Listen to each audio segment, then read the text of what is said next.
back on the film, I mean, you had a pretty good day. What do you think overall? Yeah, I mean, looking back at it, we had a really good day out there. Started pretty strong in the second quarter, and then just finishing. I think that's our main emphasis right now. Just finishing out games and not having it that close. Was up a pretty significant amount. So I think just finishing that game out like that, I think we'll be pretty fine once we do that. Seemed like Syracuse made an effort to try and take away the deep ball and those big explosive plays. What was it like for you, just taking what they were giving you and just trying to stay consistent? Yeah, we preached that all week, honestly. Just getting the ball on the perimeter, giving it to my playmakers, and let them make plays. And I think we did a pretty good job at that.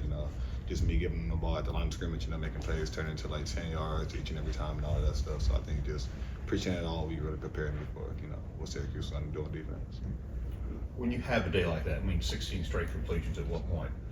Early on, do you kind of feel like, I think this is going to be good for me, I feel like I'm really locked in? Do you know it early? I'm not going to honestly, I didn't know. I was just out there playing. But, I think I came in at halftime or something like that, and it was like, keep going, bro, like, blah, blah, blah. It was telling me this stuff, and I was like, okay. But, didn't really know when I was playing out there on the field. My job was just, keep going, and, not to ever get too high on myself out there, and just have to bail up.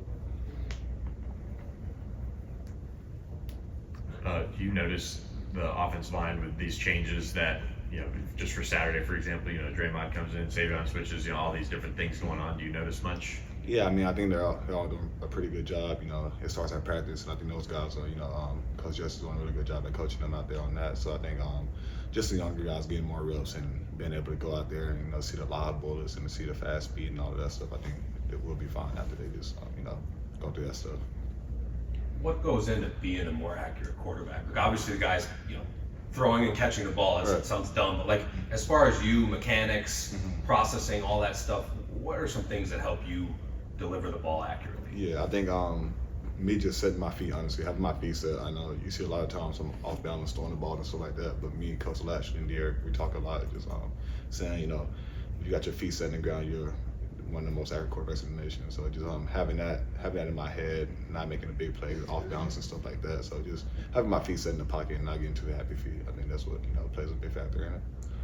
Is that hard to kind of not overthink that, because things happen so fast out there? Yeah, kind of is, honestly, but I know, like I said, it starts at practice. I told Ashley, like, you see me hopping, throwing the ball, all that type of stuff, get on me. So I want, do that in the game and stuff like that. So I think he's been doing a pretty good job at that. So I can, translate into the game and just have my feet set down.